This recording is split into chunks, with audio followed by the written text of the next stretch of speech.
सबसे पहले बात करते हैं ऑपरेटर्स की। ऑपरेटर मैथ्स में भी आपने बहुत सारे पढ़े हैं। जैसे एक स्टेटमेंट है 3+4। यहाँ पर बता सकते हैं 3 और 4 क्या है? बिल्कुल ठीक, ये है ऑपरेंड्स या इनको हम बोल सकते हैं डेटा। और प्लस क्या है? प्लस है एक ऑपरेटर। तो ऑपरेटर्स बेसिकली क्या करते हैं? कोई ऑपरेशन परफॉर्म करते हैं। जो ऑपरेशन वो परफॉर्म करते हैं उसके लिए उन्हें चाहिए होता है डेटा या ऑपरेंड। हर एक ऑपरेटर अपना काम करने के लिए कोई ना कोई ऑपरेंड ज़रूर चाहता है। बिना ऑपरेंड्स के कोई ऑपरेटर अपना काम परफॉर्म नहीं कर सकता। अब ऑपरेटर तो बहुत सारे हैं। मैथ्स में हमने बहुत सारे ऑपरेटर्स पढ़े हुए हैं, सी लैंग्वेज में भी बहुत सारे ऑपरेटर्स हैं। तो आइए समझते हैं कि अर्थमेटिक इंस्ट्रक्शन हम किसे बोलेंगे।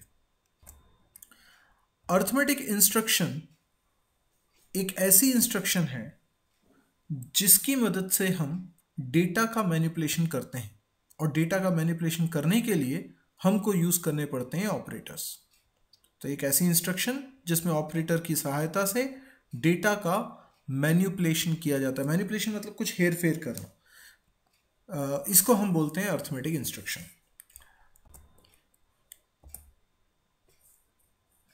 जैसे एक एक्सप्रेशन आपके सामने है स्क्रीन पे, 3+4 × 5।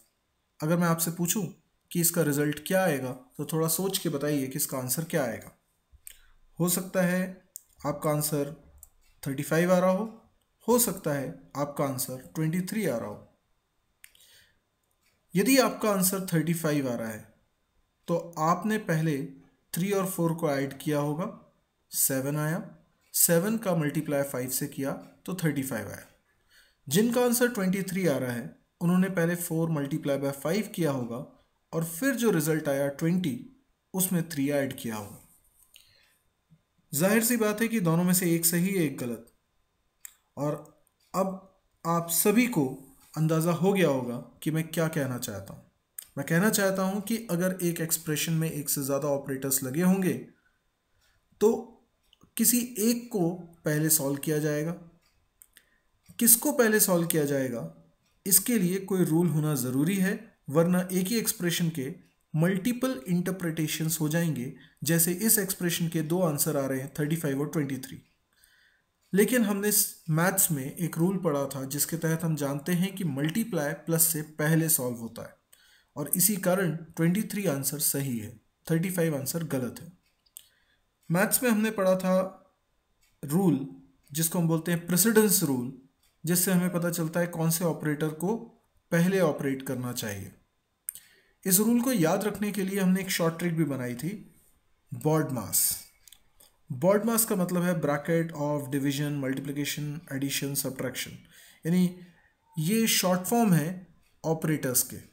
तो ऑपरेटर्स जिस ऑर्डर में सॉल्व होने चाहिए उसको याद रखने का एक सिंपल सा तरीका है, जिसके कारण हम समझ सकते हैं कि मल्टीप्लिकेशन एडिशन के पहले सॉल्व होगा। लेकिन ध्यान रखिए, सी लैंग्वेज में बॉडमास जैसा कोई रूल नहीं होता। यानी बॉडमास को सी लैंग्वेज में अप्लाई बिल्कुल ना करें, क्योंकि जैसे हम मैथ्स में बोलते हैं कि डिवीजन की प्रायोरिटी मैथ्स मल्टीप्लिकेशन से ज़्यादा है। तो अगर किसी एक्सप्रेशन में डिवीजन भी है और मल्टीप्लिकेशन भी है तो आप पहले डिवीजन को सॉल्व करेंगे। सी लैंग्वेज में ऐसा नहीं है। सी लैंग्वेज में कुछ अलग रूल है और इन दोनों ऑपरेटर्स की रैंकिंग बराबर मानी जाती है। तो ये रूल्स क्या हैं ये अपने को आगे समझना है। तो ज़्यादा इम्पॉर्टेंट बात है ये समझने की कि मैथ्स में बॉडमास होता है, सी लैंग्वेज में नहीं होता।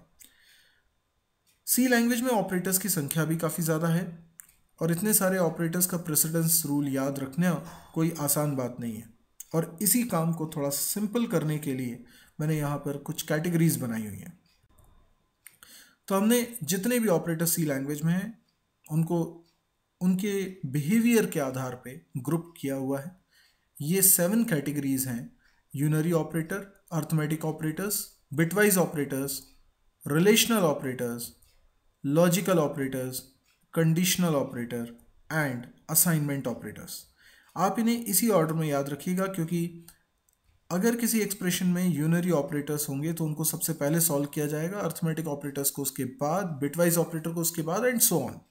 यानी ये प्रेसिडेंस रूल के हिसाब से ही अरेंज्ड है। एक एक को जब हम एक्सप्लोर करेंगे तो हर ग्रुप में देखेंगे कुछ नंबर ऑफ ऑपरेटर्स हैं जिनको डिटेल में समझना ज़रूरी है।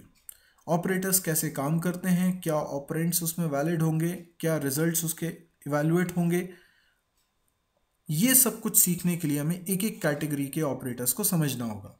कुछ एक्सेप्शनल रूल्स भी होंगे। एक्सेप्शनल रूल्स का मतलब कोई ऑपरेटर है तो यूनरी ऑपरेटर की कैटेगरी में, पर उसके प्रेसिडेंस काफ़ी कम है। ऐसे कुछ एक्सेप्शनल रूल्स भी हम लोग साथ में देखते हुए चलेंगे। और यकीन मानिए कि ये सेगमेंट बहुत ही इम्पॉर्टेंट होता है, ख़ास तौर पे जब स्टूडेंट्स कैंपस प्रिपरेशन करते हैं तो वहाँ पर ऐसे क्वेश्चंस पूछे जाते हैं जिसमें ऑपरेटर्स का सही बिहेवियर नहीं पता होने के कारण या प्रेसिडेंस रूल नहीं याद होने के कारण आपके आंसर्स गलत हो जाते हैं। तो ये बहुत ही इम्पॉर्टेंट सेगमेंट है। तो आगे के पार्ट्स में हम सीखेंगे एक एक करके सभी ऑपरेटर्स, सभी कैटेगरी ऑफ ऑपरेटर्स को डिटेल में। तो तब तक के लिए याद रखिए, बॉडमास जैसा कोई रूल सी लैंग्वेज में नहीं होता।